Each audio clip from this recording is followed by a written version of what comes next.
कि लोगों को एजुकेट करें। जब तक आप लोगों को डायरेक्ट एक्सेस नहीं देंगे आपकी करप्शन ख़त्म नहीं होगी। थोड़ा लोगों को अपने जो मेरा डिपार्टमेंट है उस पे उनको थोड़ा एतबार होना चाहिए, उनको पता भी होना चाहिए कि यार ये वो महकमा है कि किसी की भी कंप्लेंट करेंगे तो उसका आउटकम आएगा। आज हम आपकी मुलाकात करवाने जा रहे हैं director anti corruption Multan region Imtiaz Ahmed Khan Khichi से। अभी इन्होंने मुल्तान में 4 संभाला है, तैनात हुए हैं और जिस दिन ये तैनात हुए पहले दिन ही एक इन्होंने बहुत बड़ा रेड किया, कार्रवाई की, जिसमें DFO से 12.5 लाख से ज़ायद की रकम जो रिश्वतखोरी में इस्तेमाल हो रही थी उसको बरामद किया। इस हवाले से भी जानेंगे, लेकिन सर सबसे पहले आपको खुशामदीद कहते हैं मुल्तान में। मुल्तान का चार्ज तो अभी ऐसे 1-2 दिन ही हुए हैं, कैसा लगा? आपकी मेहरबानी, आपने वेलकम किया।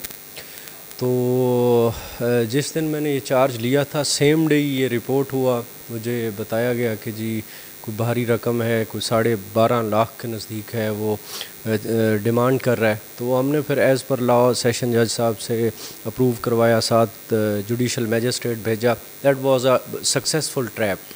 तो उसमें वो रिकवरी हो गई, निशान ज़्यादा नोट थे नहीं हो। तो अब वो आगे कोर्ट का काम है। कोर्ट में मुझे रिपोर्ट ये मिली कि वो जुडिशल हो गया। ज़ाहिर रिकवरी चूँकि हो चुकी है तो वो जो है अभी जैसे ही फिर आपको पता प्रोसेस चलेगा, वापस इन्वेस्टिगेशन शुरू होएगी। और इसको दायर चूँकि मैंने उन सारी चीज़ों को देखा, माल मुकदमा जिसे कहते हैं, तो उसमें कई राज आप यूँ समझे कि उसकी जेब में ये था कि जी फ़लाँ को देना है, फ़लाँ, ऐसे लग रहा था कि वो किसी और बड़े अफसर को भी कुछ इसमें देना चाहता था, तो उस पे नाम लिखे होते। तो इसकी जो इन्वेस्टिगेशन है उसके एम्बेट को हम बढ़ाएंगे। तो वंस जैसे ये ज़मानत और इन्वेस्टिगेशन शुरू होएगी तो फिर इसको हम इंशाअल्लाह इसके दायरा कार को बढ़ाएंगे, कुछ और भी निकलेगा। अच्छा सर, ये बड़ी अहम चीज़ है कि जो करप्शन है वो हमारे मुआशरे का, हमारे मुल्क का नासूर है और इसके ख़ात्मे के लिए आप लोग तो बड़े एक्टिव होते हैं। जब हमारे सरकारी महकमों में करप्शन होगी तो फिर तो मुल्क मज़ीद कमज़ोर होगा। कितना आप समझते हैं मज़ीद इसके ऊपर वर्क की ज़रूरत है और मज़ीद इसके ऊपर इतना ज़्यादा काम हो कि सरकारी महकमों में ख़ासतौर पर जो अफसरान पैसे लेते हैं, कैसे किसी भी सूरत में कैसे हो सकता है उनका खात्मा? देखें जी, इसमें आप यूँ समझें कि इसकी दो आप जो है ना 2 प्रोंग स्ट्रेटजी मैं बनाऊँगा। एक है देखें मतलब लॉन्ग टर्म, उसमें आप ये करें कि लोगों को एजुकेट करें। जब तक आप लोगों को डायरेक्ट एक्सेस नहीं देंगे आपकी करप्शन ख़त्म नहीं होगी। होता ये कि डिलेइंग टैक्टिक से, रेड टैपिज़म इसी को कहते हैं कि बीच में बंदे पड़ते हैं और उसको लोग घुमाए रखते हैं और पैसे, जब आप ओपन होते हैं, एक्सेस दे रहे होते हैं लोगों को, तो करप्शन ऑब्वियसली मिनिमाइज़ करेंगे आप। दूसरा ये कि मेरी प्लानिंग ये है कि मैं अपने रीजन में, डिस्ट्रिक्ट में जो है अगले कुछ दिनों में DC से बात करके ना जी, तो मैं वहाँ पे सेमिनार करूँगा। थोड़ा लोगों को अपने जो मेरा डिपार्टमेंट है उस पे उनको थोड़ा एतबार होना चाहिए, उनको पता भी होना चाहिए कि यार ये वो महकमा है कि किसी की भी कंप्लेंट करेंगे तो उसका आउटकम आएगा। ये नहीं है कि दरख्वास्त दे दें और 6-6 महीने आपको कोई बुलाए नहीं। तो एक तो ये है। दूसरा ये है कि मैंने अभी 2 दिन हुए जैसे चार्ज लिया तो मैंने रीजन को बुलाया।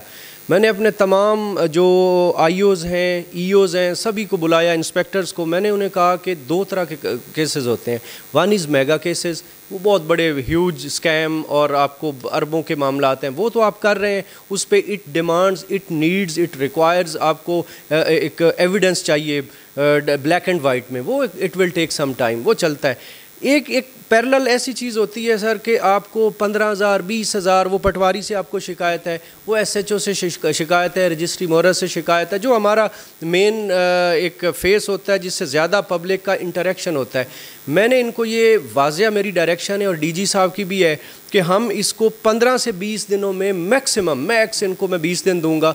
बंदा आए, मैं ख़ुद भी अभी यहाँ बाहर ही बैठा करूँगा, आप इंक्वायरी लगाएँ, प्रेमा फशा आपको 2 बातों से पता चल जाता है कि पैसे लिए या नहीं लिए। इसमें कोई रॉकेट साइंस नहीं होती। तो मैंने बता दिया अपने IOs को, EOs को कि 15 से 20 दिनों तक या उसको फारिग करें कि वो पैसे उसने नहीं लिए, अगर लिए तो जो कानून के मुताबिक सज़ा बनती वो दें और उसको मतलब आप एज़ पर ला पर्चा दें, गिरफ़्तार करें, जो भी बनता है, जो भी मैग्नीट्यूड है। तो आप इंशाअल्लाह वक़्त के साथ, ये हम भी इधर हैं, अल्लाह ज़िंदगी रखे, आप भी इधर हैं, ये आपको नज़र आएगा कि ये नहीं है कि बेचारे ने 20,000 रिश्वत दी और 20,000 किराए पे ही लगा दिया है, आई जा रहा है, वो नहीं होगा। वो मैं इसमें पागलपन की हद तक मुझे इससे नफ़रत है इस चीज़ से। इंशाल्लाह आपको नज़र आएगा, ये वक्त बताएगा। टॉलरेंस पॉलिसी है करप्शन के ख़िलाफ़ और करप्शन के ख़ात्मे के लिए, चाहे वो सरकारी महकमे में हो, कहीं भी जगह हो। कहना है खिची खान साहब का कि उसके ख़ात्मे के लिए भरपूर एक्टिव है। सर, एक आखिरी मैसेज हमारी व्यूवर को, मुल्तान रीजन के लोगों को, ख़ासतौर पे उन लोगों को जिनके सामने करप्शन हो रही होती है, चाहे वो सरकारी इदारों में, चाहे कहीं भी, लेकिन वो इस डर से नहीं बता रहे होते कहीं उनकी प्राइवेसी ना लीक हो जाए या उनका कहीं पता ना चल गया किसी बंदे ने बताया। उनकी कोई प्राइवेसी भी होगी? बिल्कुल होगी। देखें, बात यह है कि एक हमें अपना इम्प्रेशन ठीक करना होगा। वो जो बंदा बताने वाला है ना, वो टाउट नहीं होता, वो कौम के लिए इंतहाई काबिल एहतराम आदमी होता है कि वो पब्लिक मनी है। देखो ना, टैक्स मनी है और आप सारों की है, उसमें मैं भी टैक्स देता हूँ, तो वो मेरी भी मनी है। तो वो आके बताए मुझे, और ना सिर्फ उसको हम बिल्कुल सीगा राज क्या, हम उसको प्रोटेक्शन देंगे, अल्लाह के फजल से क्यों नहीं देंगे। और दूसरा ये है कि मेरा मैसेज ये है कि आप जो है ना इस पे बिला झिझक आएँ। आप टाउट नहीं है, ये आपकी अपनी मनी है।